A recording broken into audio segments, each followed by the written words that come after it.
अस्सलाम वालेकुम रहमतुल्लाहि व बरकातुहू। उम्मीद आप सब बखैर होंगे। रमज़ान मुबारक का बाबरकत महीना चल रहा है और हम मुसलमान रोज़े रखते हैं, अल्लाह की इबादत करते हैं, अल्लाह ताला से क़ुर्बत हासिल करते हैं। रमज़ान का बुनियादी मकसद ही यही है कि बंदा इस महीने में ज़्यादा से ज़्यादा इबादत के ज़रिए, ज़्यादा से ज़्यादा नवाफिल के ज़रिए से, तहज्जुदों के ज़रिए से अपने रब की रज़ा हासिल करे। इंशाअल्लाह आज मैं बात करूंगा रोज़े की फ़र्ज़ियत कब हुई। इस्लाम में रोज़ा शाबान 2 हिजरी को मदीना मुनव्वरा में फ़र्ज़ हुआ। रोज़े के ताल्लुक़ से कुछ तारीख़ी चीज़ें हैं कि रोज़ा 3 मरहलों से गुज़रा है। वो 3 मराहिल क्या हैं, किस तरह से रोज़ा गुज़रते गुज़रते हम तक पहुँचा है, जो हम लोग जो रखते हैं वो रोज़ा, और पहले जो लोग रोज़ा रखते थे उनके दरमियान में क्या फ़र्क है। तो इब्तिदा इस्लाम में रोज़े की जो फ़र्ज़ियत थी उसमें इख्तियार था, और कोई रोज़ा रखना चाहे तो रखे, तो रोज़ा ना रखना चाहे तो वो ना रखे, ये इख्तियारात दिए गए थे। इब्न कसीर रहमतुल्लाह अलैह कहते हैं कि हर माह के 3 रोज़े मुराद हैं। बाज़ों का ख्याल है कि यही 3 रोज़े हर माह के हज़रत नूह अलैहिस्सलाम के ज़माने से मशरू चले आ रहे हैं।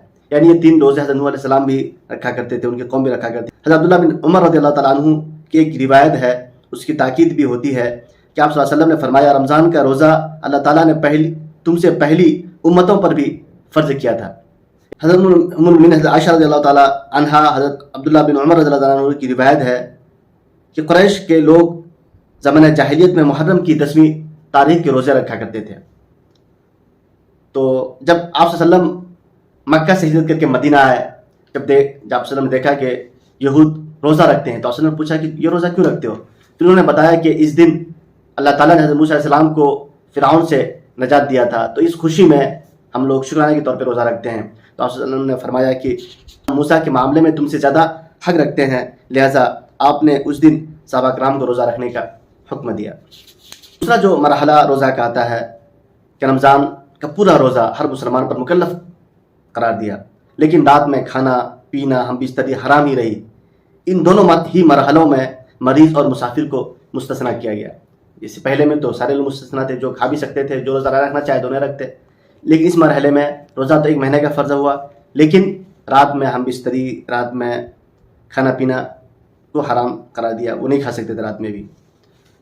जो तीसरा जो मरहला आया, तीसरे मरहले में इफ्तारी के बाद से लेकर तुलुए सुबह सादिक तक खाने पीने और हम बिस्तरी की जो पाबंदी आयद की गई थी वो उठा ली गई।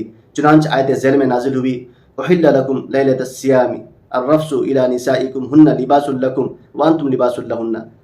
तुम लोगों के वास्ते रोज़े की शब अपनी बीवियों से मशगूल होना हलाल कर दिया गया, क्योंकि वो तुम्हारे ओढ़ने बिछौने हैं और तुम उनके ओढ़ने बिछौने हो। यानी इस मरहले में जो थर्ड मरहले में रात में यानी इफ्तारी से लेकर के सहरी तक में कोई अपनी बीवी से मिलना चाहे, मिस्त्री करना चाहे तो कर सकते हैं। तो ये रोज़े को 3 मरहलों से क्यों गुजारा गया, इसमें बहुत सारी हिकमतें हैं। बाज़ लोग लिखते हैं कि अल्लाह ताला क्योंकि इंसान का जो खालिक है, जो मालिक है, अल्लाह ताला है। अल्लाह ताला हम सब का मालिक है, खालिक, वो हमारे नेचर को जानते हैं। तो अल्लाह ताला ने धीरे धीरे इंसान को इस चीज़ का आदी बनाया और फाइनली उन पर 1 महीने के रोज़े फ़र्ज़ किए गए, यानी धीरे धीरे, ताकि उनको बोझ ना हो, कोई बर्डन ना हो। अल्लाह ताला कितना हमारा ख्याल रखते हैं, हमारे जो ज़रूरत के हिसाब से अल्लाह ताला ने हम पर नियामतों की बारिश की। तो हमें भी चाहिए कि अल्लाह ताला के हम हुक्म माने, उनके हिसाब से अपनी ज़िंदगी गुजारें। जो अल्लाह ताला ने जिस चीज़ को करने का हुक्म दिया उसको करें, और जिस चीज़ से मना किया उससे हम बाज रहें, तो इंशाअल्लाह हमारी ज़िंदगी में खुशहाली होगी, हम खुशी के और चैन की ज़िंदगी जिएंगे। क्योंकि अगर हम खुश रहना चाहते हैं, आप देखेंगे इस वक्त बड़े बड़े पैसे वाले और इंसान के साथ ज़रूरत की सारी चीज़ें उनके साथ मौजूद है, लेकिन फिर भी खुश नहीं, फिर भी चैन नहीं, फिर भी सुकून नहीं है। क्यों नहीं है? इसलिए कि जब हमारा दिल अल्लाह की याद से खाली होगा, हमारा अमल अल्लाह के जो हुक्म है उससे खाली होगा, तो फिर वो बेचैनी तो आनी ही है। तो याद रखें, आप जितना दौलतमंद हैं, आपके साथ जितनी भी सहूलियात हैं, जो भी जितना आपके मुकद्दर में अल्लाह ने आपको दुनिया दिया है, उसके साथ साथ अगर आप अपने साथ दीन को अपने साथ रखते हैं, आप नमाज की पाबंदी करते हैं, अल्लाह ताला की का जिक्र करते हैं, तो इंशाअल्लाह आपको दुनिया व आखिरत दोनों की खुशी नसीब होगी और आप एक अच्छी चैन और सुकून की ज़िंदगी जी सकते हैं और अपने लिए तो आखिरत बना सकते हैं। फिर मिलते हैं नेक्स्ट वीडियो में। अस्सलामु अलैकुम व रहमतुल्लाहि।